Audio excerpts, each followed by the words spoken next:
Hi, I'm Richa, and welcome to Fremont Debate Academy. Today, we're going to be talking about POIs and heckles, and how to interrupt with grace and poise.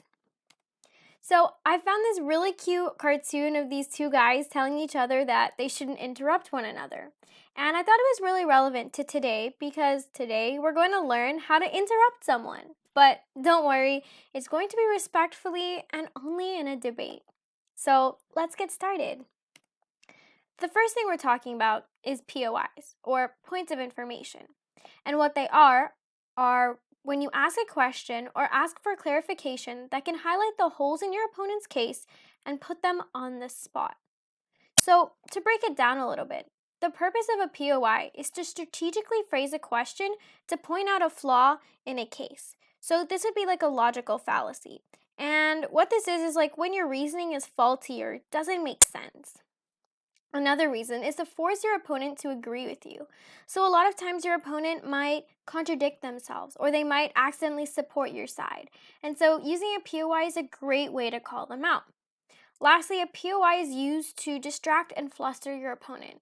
So it's kind of nerve-wracking when someone stands up and you know they're trying to ask you a question that's meant to throw you off. So be confident and you got it.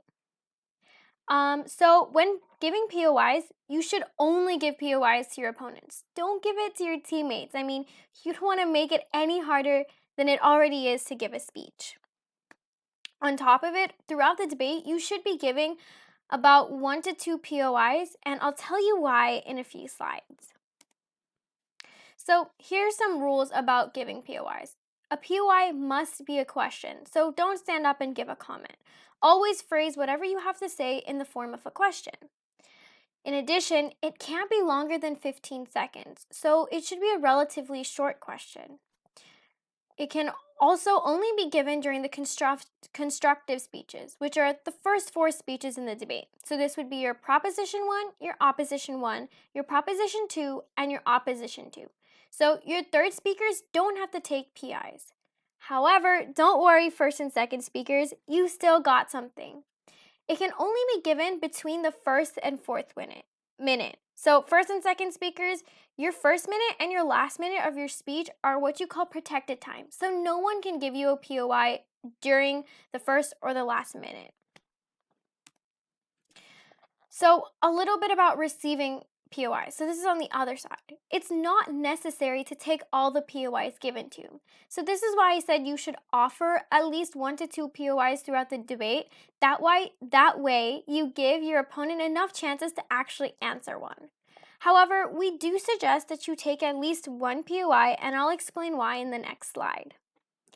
Also, never stop in the middle of a speech to respond to a POI.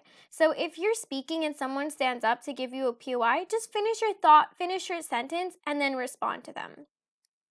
So if you're low on time, you can tell your opponent that you will get back to the POI at the end of the contention or even at a later time. So you don't want to keep your opponent waiting for too long when you're trying to respond to them because it seems rude if they're just standing there for like 30 seconds or a minute. So as soon as you finish your sentence or your thought, kind of tell them what your plan is going to be. But if you don't want to take the POI at all, that's totally okay.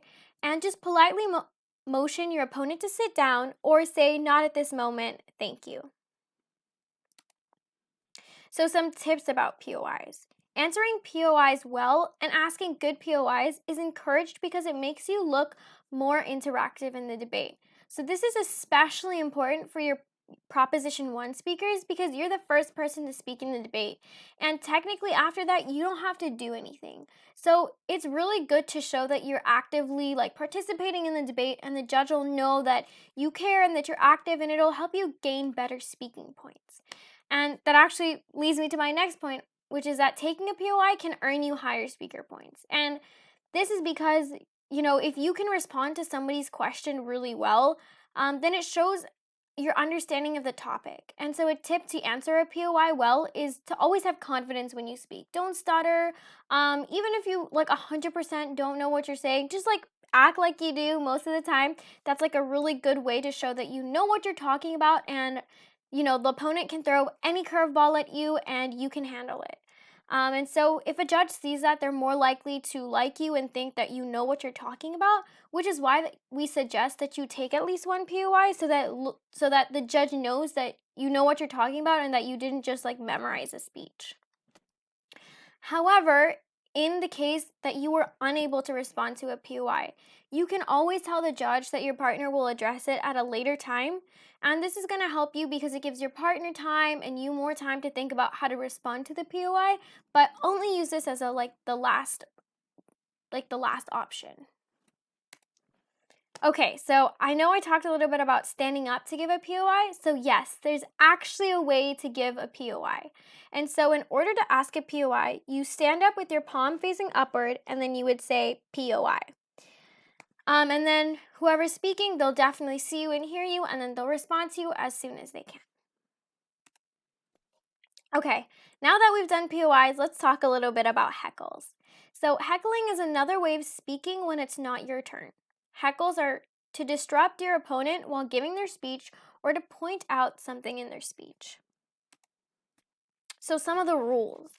You can give a heckle during any time of the speech. So there's no such thing as protected time. You can give it during the third speaker, whenever you want.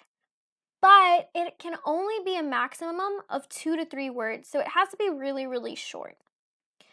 Heckles can also be spoken aloud. Like you don't have to stand up like you do for a POI, and you don't have to ask for permission. You can just heckle whenever you want. But don't heckle when the speech starts or ends because it seems kind of rude. So if your opponent gets up and says their name, like don't heckle right after they say their name. That's kind of mean. And we suggest that you wait at least 15 seconds between heckles. That way it looks like you're not over heckling and you're not being rude. And that's because if your opponent heckles excessively, you can actually call them out for it. So if your opponent is heckling too much, you can say, "Judge, I'd like to request the opponent to tone down the abuse of heckling," or "Despite the abuse of heckling, I'd like to carry on with my speech." So this kind of shows how you still want to have good sportsmanship and you don't want to over abuse the power you have. So be really careful about how much you heckle. And so a tip is to always ask your judge what their views are on heckling. Some judges are really good about it and they think it's part of a healthy debate, but some judges really don't like heckling, so asking your judge will help you decide how much to heckle and if you should at all. As a speaker, always ignore a heckle. They're just meant to distract you. That is its only purpose. Don't ever respond to the heckle. So if like the heckle says evidence, don't suddenly say, like right after say, "But my evidence is from." Just continue with your speech. Keep going. Say whatever you're supposed to be saying. Don't let it distract you. You don't want to stoop down to the person who's the level of whoever's heckling at you. Just continue your speech. Talk over them if you have to, and call them out if you need to as well. Also, don't give heckles to your teammates. Only give them to your opponents. Again, they're only meant to distract you, and you don't want to distract your partners. You want to help them. So I do understand how you kind of want to like cheer your partners on sometimes, and maybe like you thought that you could say, "Oh, good job," or "Good point." Instead of maybe saying it, you can always tap on the desks like a knock or two, and that usually will let the judge know and your partner though that you support them. Okay, so the last thing I'm going to talk about is respect. And this is the most important note to keep in mind when giving POIs or heckles is to maintain respect and politeness at all times during the debate round. So like I was saying before, you've been given a power, right? You can interrupt someone whenever you want. And so you shouldn't abuse it. Be really careful about how much you do it. You still want to have a good competitive debate that's healthy and you're not putting anybody down. So just be respectful about what you do and have fun. Thank you so much for watching our video. Like and subscribe for more content.